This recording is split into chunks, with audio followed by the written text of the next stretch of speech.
taxes. Believe it or not, the tax deadline will be here before we know it. But with the new year, there's also a new tax law and new changes that will impact all of our individual tax filings. So what are those changes? How does the new tax law passed by Congress last year impact your tax filings this year? We'll be sitting down with Jeff Berdahl, a CPA with RLB Accountants, to address those questions and more.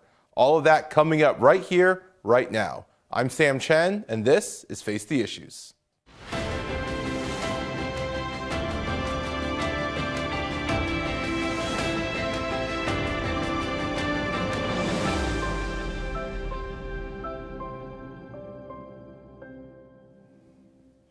Good evening and welcome to Face the Issues. I'm your host, Sam Chen. Believe it or not, tax season will be here before we know it. But with the new tax law passed by Congress last year, tax filings this year will look a little bit different. So what are the main changes that we need to be aware of?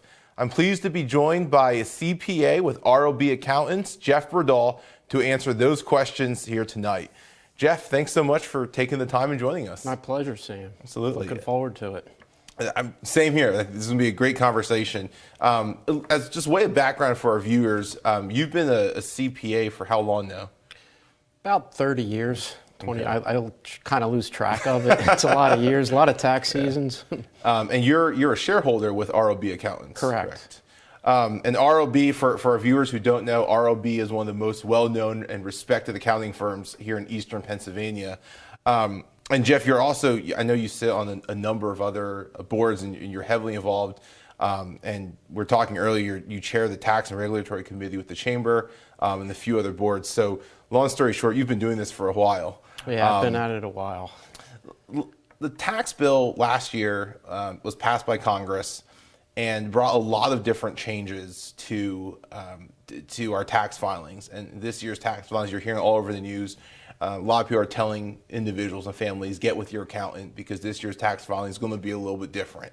And what you've done every year, things are going to be different this year. Before we get into some of those changes, let me ask you just some of the basics. April 15th, obviously, is the tax deadline. When do you usually advise people to start preparing their taxes or preparing their returns? I'd say the earlier the better. I mean, by law, most documents have to be out by the end of January. Okay. So once you have all your documents together, that's when the individuals should start working on their forms. The forms will be different. Mm-hmm. The 1040 is definitely going to be looking different this year. Okay. I mean, part of the process, because it was supposed to be tax simplification, there's like a postcard. The very first part of the return is very, just like your name and just basic information. Then it goes to a kind of transmittal form that summarizes your income, and then that goes to more schedules. So it's going to look different this year to a lot of people. So you advise starting the earlier the better? The earlier the better, at least to start pulling your stuff together with all the changes and stuff. Okay. There is, obviously the government is in shutdown right now. As we're taping, we have no idea, how long this is going to go.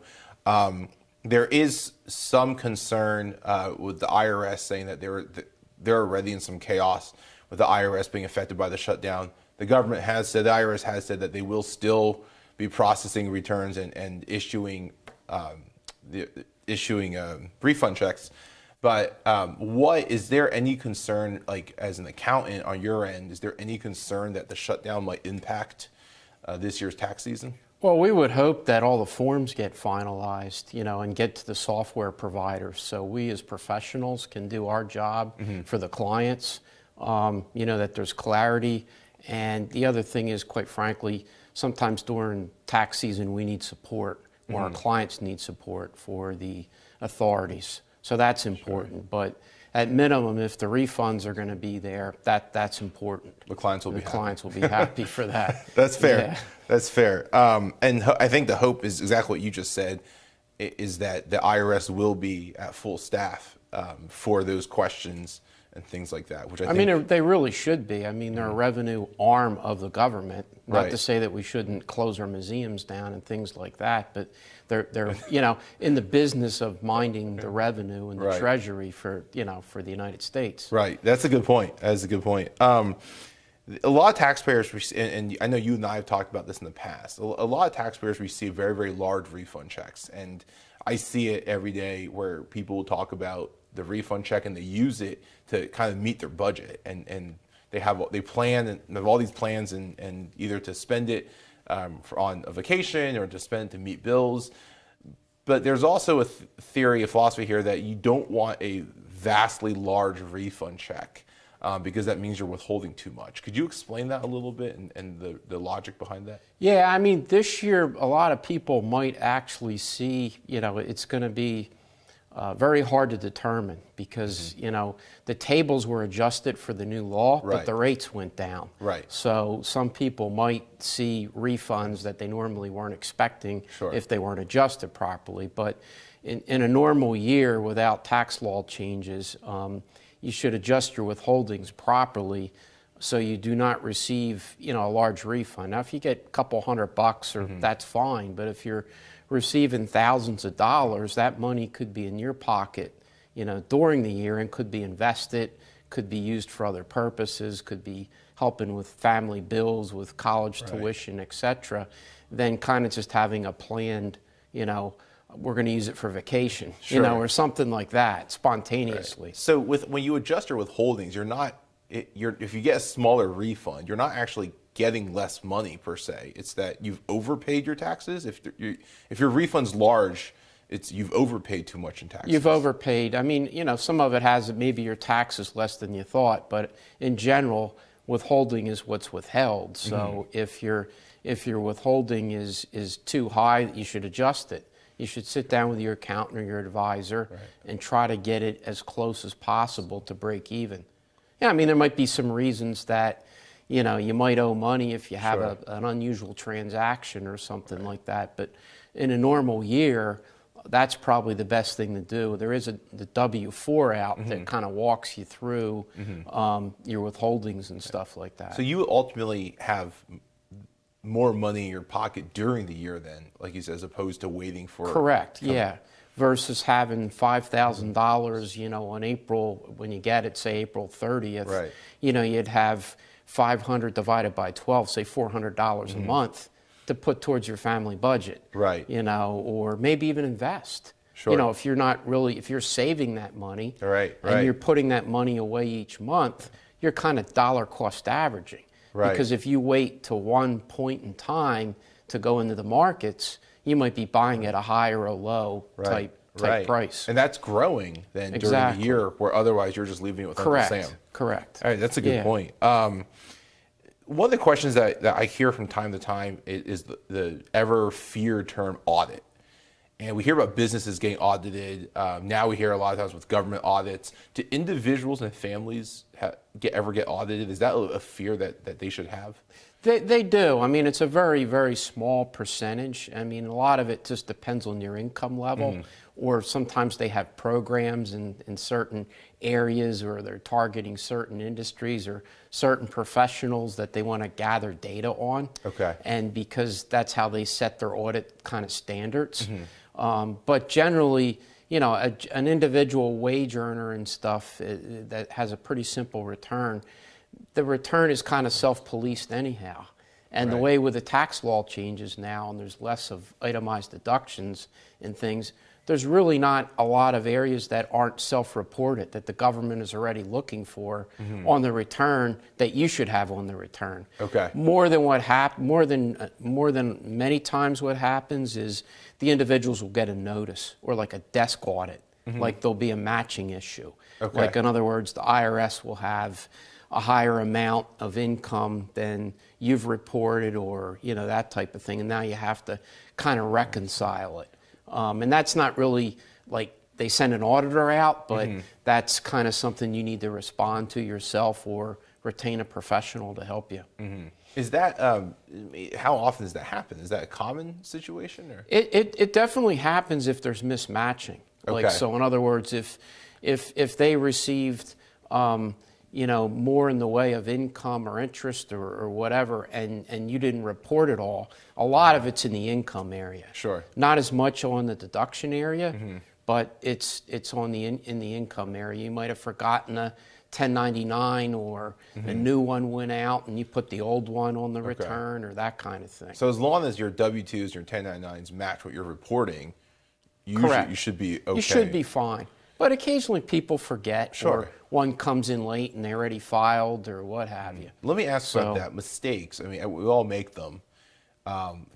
Can you amend, like after, let's say you file, especially if someone takes your advice and they file early and then they realize they missed something or that something was not reported correctly, are you able to then amend that return or do you have to start over? No, you can amend the return. You generally have 3 years from the date you file the return for statute of limitations. It's a long grace period.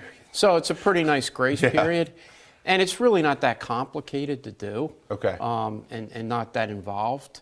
I mean, you know, one column's your original amount, the middle column's your changes, and the furthest to the right is the final amended change. You know, amended. And that's the 1040X. 1040X, correct. Yeah. So you just have to submit the amended 1040X, and you don't have to redo the whole process. Yeah, I mean, if there is, you know, if there's more tax due, you might have some penalties and interest, perhaps, because you know, you had use of the money if you owe money.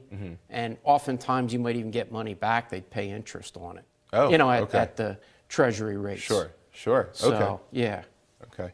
And let's ask you this, and then we'll get into this more in the second segment.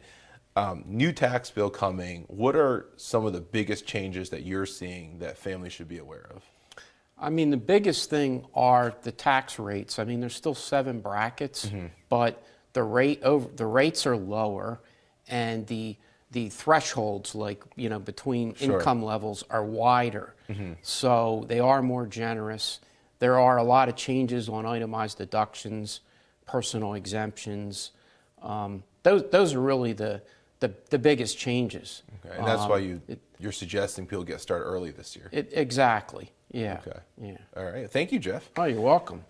Don't go away. When we come back, we'll dive more into what those changes are and what you should be looking for as you prepare your taxes this season. We'll be right back. Welcome back to Face the Issues. Jeff, thanks again for taking the time to be here. I know with tax season coming, your life is about to get very chaotic. That's correct. The new tax bill, before we took the break, you mentioned that the biggest change is the tax brackets. You actually said there's 2 changes here. That this is the first hand. There's the brackets, the percentages themselves are being lowered, but then you also mentioned that the taxable income range for the brackets have changed. Could you explain that a little bit, and what changes can they expect to see? What it does is, so like, just say the first 0 to 12,000 under the old law, it might be 0 to 15,000 now. Or like what happens in the higher end, some of the thresholds would be like 400,000. Now there's 600,000. So in most cases, they're just a little bit wider where you'll be in maybe a lower rate. But there's like one pocket, I don't want to get in the weeds with it, but there's like one pocket in the 35% where actually it actually got a little tighter for some people. So you really have to look at the brackets and see where it falls out. But generally on the higher end, I mean, it used to be like 39.6. Right. And now I believe they go down to like 37. Right. And there's 35, and, you know, I don't have them all memorized, but they're, you know, they're a couple percentages lower than they used to be. Right. So the income that you make, if you make, for example, $50,000 a year, in last year's tax filings, you would be in a certain bracket. So this year, you may have moved brackets. You may have actually moved brackets. And if you didn't, your percentage probably went down. But you may have actually moved brackets, entire different bracket. That's correct. But the other thing that you really have to factor in, and we'll probably talk about this, is that personal exemptions are gone. Some of the itemized deduction things have changed. So effectively, you know, because you take your total income less these deductions, and with some of these deductions disappearing and stuff, really your effective rate might have gone up. Your marginal rate is where you are in those brackets It's like when a you go to price. the charts. Correct. But effectively, they could go up because of some of these deductions tightening up and going away and those types of things. So it's kind of deceiving. Right. You know, you really have to run the numbers. Right. You so know, let's talk about that. The sticker price is these marginal rates, as you mentioned. The standard deduction and personal exemption. You mentioned the personal exemption earlier. The standard deduction doubles in the new tax under the new tax law. What is the standard deduction? Like, well, it used to. I mean, basically, the concept is you take your itemized deductions, which typically would be medical, mortgage interest, taxes, some itemized deductions, and charitable contributions. Add them all up. I mean, basically, and then compare that to a standard deduction, and you would take the higher of the two. And you deduct that from your income. Correct. So, like what's happening now, the standard deduction for a married filing jointly used to be 12, now it's 24.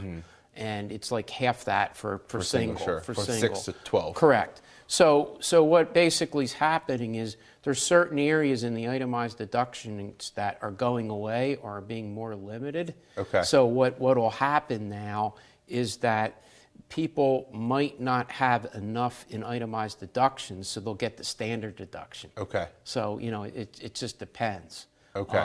So if you itemized last year, you may not need to itemize this year. Correct. I mean, the big change is in the taxes. The actual taxes are limited to $10,000. Okay. So that includes real estate, your Okay. taxes that are like withheld on your salary and all that. So $10,000 is the maximum That they can withhold. They can that they can deduct. That's okay. the max on Schedule A. Okay. The medicals are limited to. 7.5% or 10%. They come in different years. On a lot of people have a hard time getting over that threshold. Sure. Anyhow, charitable contributions kind of still stay the same, and your interest stays the same in general. Without getting into the weeds, there are some additional limitations based on the amount of your mortgage, and home equity loans are no longer deductible. So there are some big changes. And then all your miscellaneous itemized deductions, such as if you have unreimbursed business expenses, like your car, if you're in sales, your tax preparation fee, some legal fees. A lot of those miscellaneous itemized deductions go away. They're all gone. You used to be able to deduct them. Correct. This year you can't. You used to be able to deduct them in excess of 2% of your adjusted gross income. Right. Now they all go away. Okay. So really, the Schedule A is getting simpler. It's making it easier, and a lot of the stuff that's on there, like I said before, is being matched. Sure. The government's getting what's kind of on that form already. Right. So they can kind of match it up. Okay. So you also mentioned in addition to the deductions, the personal exemption, which is now gone. Correct. What is the personal exemption, or what was the personal exemption? Well, the personal exemption is if you had a dependent and it met the rules, like, if you had to have a child, or necessarily didn't have to be a child, if it met the dependency definitions based on support and a number of their income and other factors, you could get approximately a $4,000 deduction. So if you have a family of 5, let's just say. Is that per person that you could get? Yeah. Oh, wow. Yeah. Okay. Yeah. So if you look at that and you do the math on that, that's significant. And that's where I'm saying your effective tax rate has gone up. Right. So that's gone. That's gone, the personal exemptions. Now, higher base taxpayers would lose those personal exemptions anyhow, or they'd be phased out. But it doesn't matter for everybody; they're all gone. And in a good way, it kind of makes it easier on us because as preparers, we'd have to get the situation. Well, he's my kid; he's in college; he has income of this, and he's taking himself on his returns, so we're not taking them, and all that. So it kind of just makes it so those simpler. questions are no longer asked. They're no longer relevant for that deduction. Okay. Now for other things it might be other tests, but since that dependency exemption is gone. Right. The other question we get a lot is charitable contributions. You mentioned this earlier too.